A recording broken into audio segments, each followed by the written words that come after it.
Hi, this is History with Andrew Allen, and today is episode 1 of The Devil's Brood, The Anarchy.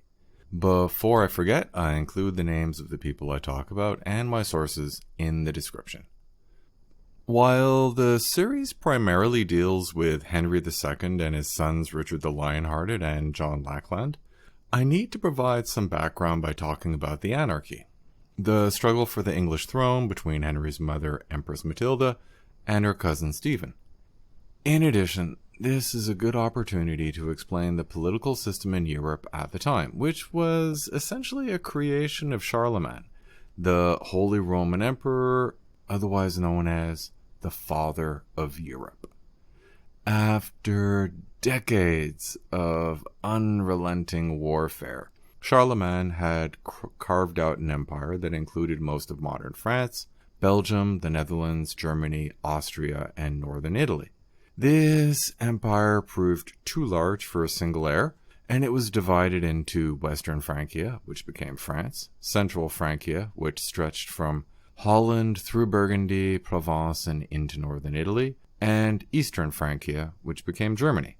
Even the divided parts proved difficult to rule. Central Francia soon broke apart, and the kings of France lost control of much of their kingdom.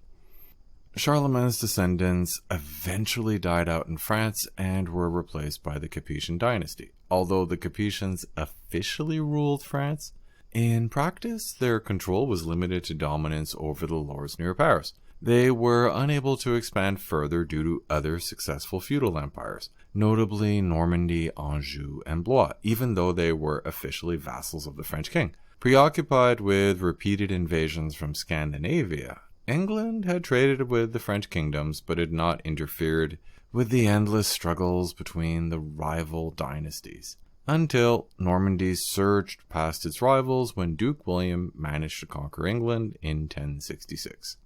Following his victory over Harold Godwinson at Hastings, William I, otherwise known as William the Conqueror, gave land to 150 Norman warlords who built strong castles to solidify their control over the native population. The additional wealth provided by the conquest of England had enabled Normandy to expand into its European rivals' lands. Normandy would have continued to expand, except William divided his kingdom when he died in 1087, giving Normandy to his eldest son Robert Curthose, and England to his son William Rufus.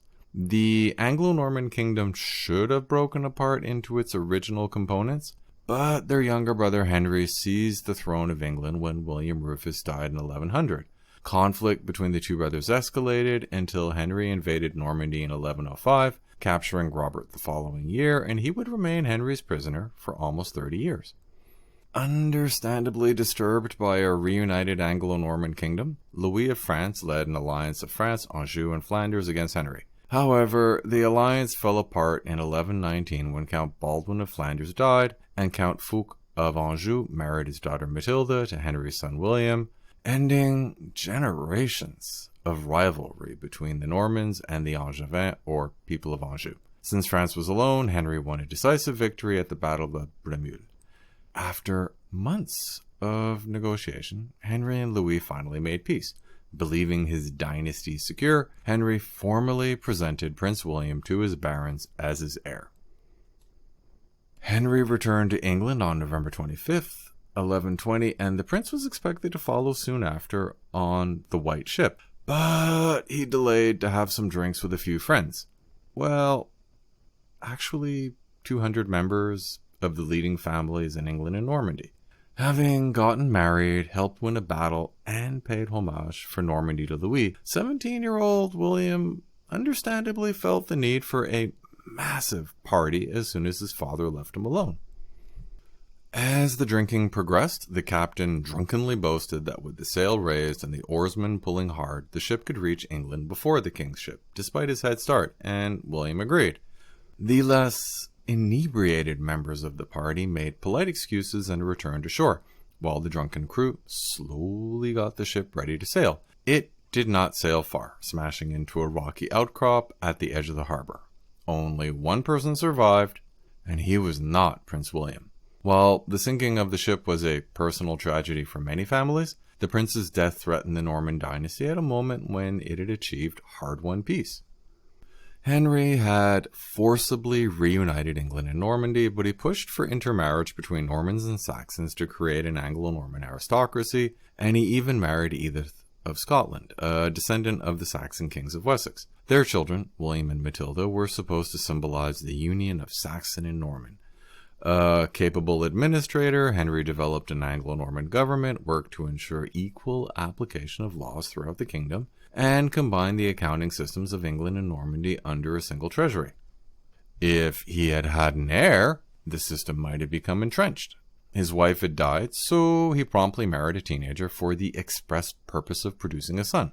Since he already had 20 illegitimate children, this should have been a simple matter. But he was old, and in vitro fertilization had not been invented. After 4 years of marriage had failed to produce a child, Henry realized that he needed to choose an heir. An opportunity appeared when his son-in-law, Henry V, King of the Germans and Holy Roman Emperor, died in 1125, so he decided to name his daughter Matilda as his heir. Since Matilda did not have a son, her options were either remarriage to someone chosen by her in-laws or a nunnery. Not overly religious, Matilda returned to England in September 1126 after an absence of 16 years. Women rarely ruled at the time, so either Henry was an early feminist or were there no other candidates. Actually, Henry's nephew, William Clito, son of Robert Curthose, should have been an option, but he had allied with the French king to fight for the throne, so he was unacceptable. Hoping to strengthen Matilda's position, Henry arranged for her to marry Geoffrey, the eldest son of the Count of Anjou, in 1128, even though she was 26 and he was 15. Immediately after the marriage, Geoffrey became count since his father resigned the throne and departed to become king of Jerusalem. Despite her father's efforts, the marriage had not actually improved Matilda's position. Since women traditionally did not rule, Henry's barons understandably expected that their new king would be Geoffrey, heir to a county that had been an enemy until very recently. Admittedly, her brother William had been married to Geoffrey's sister, but that was a normal marriage alliance to bring two kingdoms closer. In addition, there was a legend that Geoffrey's family was descended from Melusine, the daughter of Satan, who had married an Angevin count. Suspicious that his wife refused to attend Mass, the count had instructed his nobles to stand on her cape at the start of Mass, but was stunned when she revealed herself to be a devil, snatched 2 of her 4 children, and flew out of a church window, giving the dynasty the nickname the Devil's Brood.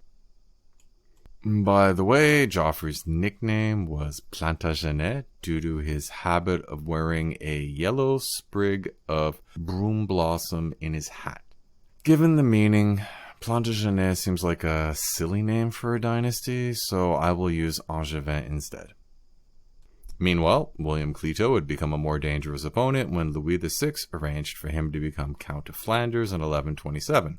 Unfortunately for Louis, Clito's brutal nature made enemies, and he denied the rights of major cities, so Thierry Valsals, Geoffrey's brother-in-law, won enough support to challenge Clito, who died in July 1128. Backed by Anjou and England, Thierry became count that year.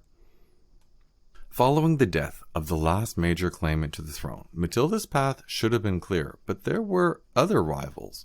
The sons of Henry's sister Adela, Henry and Stephen, had been brought up in the English court. Henry eventually became a bishop, while Stephen was given vast lands and married to the heiress of the Count of Boulogne, a key trading partner of England, in 1125, making him the dominant lord in England. His main rival was Henry's bastard son Robert of Gloucester. It would be easy to see Stephen as Henry's chosen heir by 1126, until his daughter's husband died and she became available for the position of heiress. In fact, it still seems strange that Henry had pressed his daughter's claim rather than designate his nephew Stephen, or even appoint Robert of Gloucester. Admittedly a bastard, but Henry's own father had been a bastard. The marriage did not go well since Matilda was an empress who viewed Geoffrey as a teenaged ruler of barbarians, and they did not see each other for 2 years.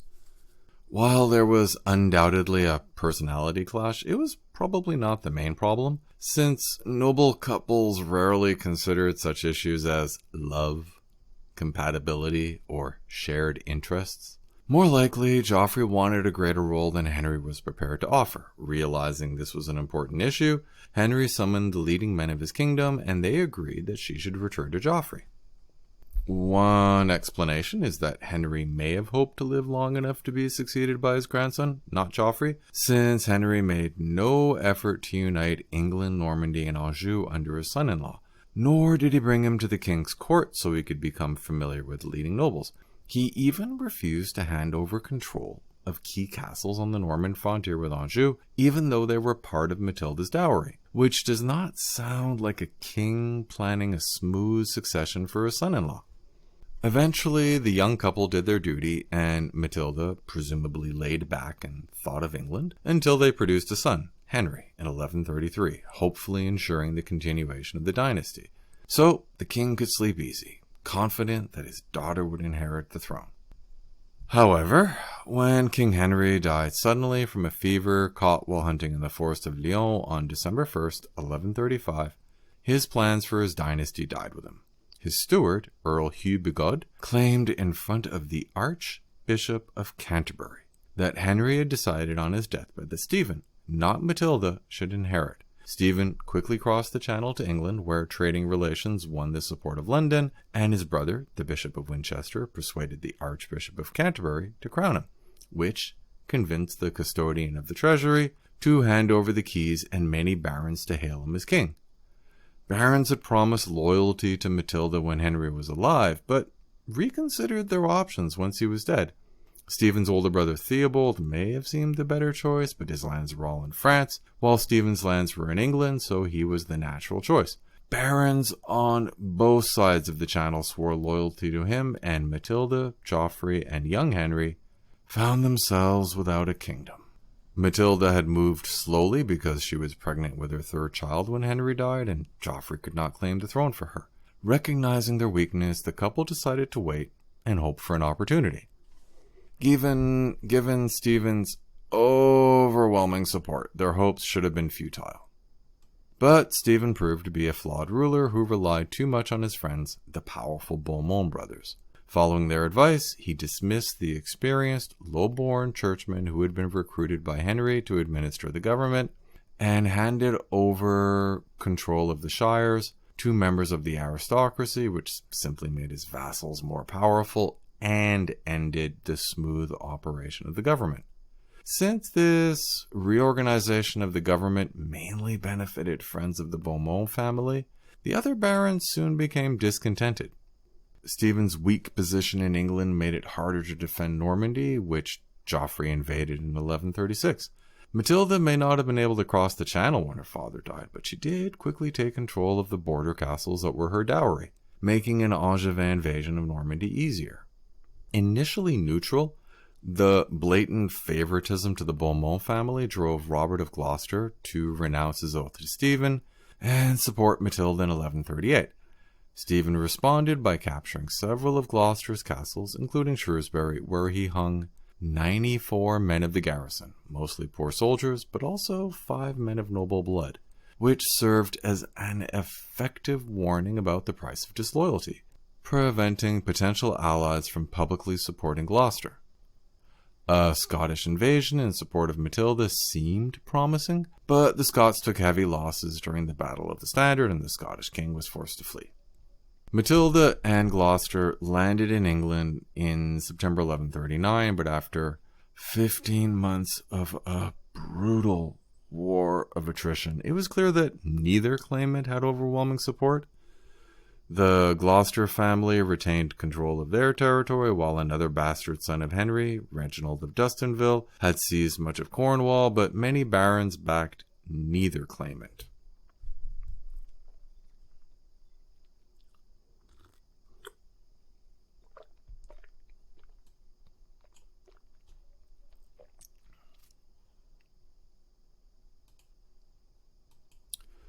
Actually, castles were springing up all over the kingdom as local lords schemed to increase their own territory, reasoning correctly that Stephen was too busy with Matilda to deal with them. The period became known as the Anarchy, and widespread lawlessness drove contemporary chroniclers to declare that Christ and his saints were asleep. While it is easy to blame the anarchy on Stephen's weakness, that argument ignores a critical issue, namely that Henry's rule had not been as firm as it had appeared, so he had maintained power by balancing rival lords against each other. His illegitimate son Robert of Gloucester opposed his nephew Stephen, while the Boulogne family balanced the Earl of Chester. These already existing opposing centers of power made the civil war between Stephen and Matilda possible. During the Anarchy, powerful earls were able to form their own mini-kingdoms. The Earl of Chester's lands stretched across Middle England as if he was trying to recreate the old kingdom of Mercia. The Beaumont family controlled numerous counties and was building up a solid hold on the Welsh border area, while Hugh Bigod dominated East Anglia. The two sides met in the summer of 1140 to attempt to find a peaceful solution, but there was only one throne, so it failed. Possibly the separation of England and Normandy might have been acceptable, perhaps Stephen's son Eustace receiving England and Matilda's son Henry taking Normandy, but no agreement was made. Neither claimant had enough support to achieve a clear victory, so England would be divided between them, with Matilda holding the southwest and Stephen the southeast, as if they were fighting for control of the old kingdom of Wessex. England seemed doomed to a breakup, but the situation suddenly changed dramatically. Angered by Stephen's decision to give lands they coveted to other lords, Earl Ranulph of Chester and his brother William of Romere seized the royal castle in England, seized the royal castle at Lincoln. Since Ranulph was married to Gloucester's daughter, his initial refusal to join his father-in-law reflects his dim view of Matilda's chances. However, when Stephen became tired of negotiations and appeared with an army, Ranulph and his brother reevaluated their view of Matilda's claim and pledged allegiance to her. Gloucester quickly led an army to join Ranulph and his brother at Lincoln, rather than wait them out from the safety of the castle, and overconfident Stephen met them in battle and was captured on February 2nd, 1141. It is important to point out that Stephen had been captured because many major lords proved unwilling to fight for him. The Civil War should have ended, but Stephen's wife Matilda led a successful defense, supported by William of Ypres, a failed contender for the position of Count of Flanders, who had become a ruthless but effective mercenary. Furthermore, Empress Matilda failed to attract many new barons, aside from her existing supporters. According to the chroniclers, Matilda behaved arrogantly towards even her own advisors, but partisan exaggeration was common. More likely, she insisted on ruling in her own name and lacked the ability to balance the needs of her existing supporters and those of potential supporters. Part of the problem is that Stephen's network of supporters feared that she would reward her supporters with their lands, and she did not manage to reassure them that she would not. A superficial glance at the number of barons supporting Matilda would have led to the belief that her position was strong, but that belief would be wrong. Ranulph of Chester and William of Romere had opposed the king for their own reasons, and may not even have intended his capture at Lincoln, just better treatment. When Stephen had first seized the throne, he had issued a long list of charters, largely confirming barons in their existing lands. But as Matilda moved from Winchester to London and back to Winchester, she granted far fewer charters, mainly to her loyal supporters or to win over barons with no fixed loyalties. Even though Stephen had been captured, she had not been crowned queen. Furthermore, she angered Londoners by demanding a heavy tax, even though Stephen had granted the city self-government. When she was about to make a ceremonial entrance into the city, mobs forced her and her entourage to leave hurriedly or flee, depending on the chronicler. Matilda's lack of firm support became clear when she was attacked at Winchester the following month, and few of the new supporters stayed loyal. Surrounded, Matilda was only able to escape due to her rearguard led by Gloucester, who was captured. Unable to fight without him, she agreed to trade Stephen for Gloucester. Having failed to gain the throne when Stephen was her prisoner, her cause seemed weak, especially since her husband Geoffrey refused to help, preferring to focus on conquering Normandy. The defeat showed that, despite her determination, Matilda was either unable to rule or would never be accepted, so Gloucester switched his focus to preparing her young son Henry to regain the throne. In yet another twist, Stephen nearly captured Matilda when he made an unexpected attack on the Empress when she was in Oxford Castle, trapping her there. Aware that her loyal forces were too few to relieve her, Stephen settled down for a siege, content that he finally had his rival in his grasp. Until Matilda took advantage of a particularly cold winter a few days before Christmas to sneak out of the castle with only a handful of guards, cross a frozen river, and make her way through the siege lines to reach her army. While Matilda may have failed to regain the throne, she did keep Stephen busy in England, enabling Geoffrey to steadily seize more territory in Normandy, eventually reaching a tipping point where barons with more lands in Normandy than England weighed their options and joined the winning side, ensuring that Geoffrey dominated Normandy by the fall of 1143. Even Stephen's close friend Walleran Beaumont switched sides to preserve his lands in Normandy. Geoffrey's steady progress was due to his careful gathering of support from the church, the local lords, and the growing trading communities. His son Henry watched his father's approach and learned. The conquest took years, but Geoffrey was able to call himself Duke of Normandy in 1144. Geoffrey was free to focus on Normandy because Stephen's natural allies, his brother Theobald of Champagne and Louis of France, were embroiled in a conflict caused by Theobald's refusal to support Louis's failed invasion of Toulouse. At this point, the rivals were roughly equal in power, while the greater and lesser barons switched sides to gain a better deal, or simply fought each other to build a local power base. Matilda still continued to gain recruits. Ranulph of Chester defected to Stephen in 1146, but was mistrusted and imprisoned. After handing over castles, he was released and rejoined Matilda, remaining loyal this time. Both Stephen and Matilda tried to legitimize their reigns by minting their own coins, but it just confused people, further increasing the instability. Much of the country turned into a wasteland as ambitious lords ignored the law, while King David of Scotland had occupied Westmoreland, Cumberland, and Northumberland. This situation was dangerous, since Stephen's supporters usually had land in both England and Normandy. Many of Stephen's supporters began to consider switching sides, but to Matilda's son Henry, rather than Matilda, and even Geoffrey stated that he would hand Normandy over to Henry once he was old enough. Gloucester died in 1147, and Matilda returned to Normandy the following year, retiring to a comfortable abbey, exhausted after a decade of war. Despite the death of Robert of Gloucester and Matilda's departure from England, her major supporters remained loyal, so Stephen failed to retake control of England.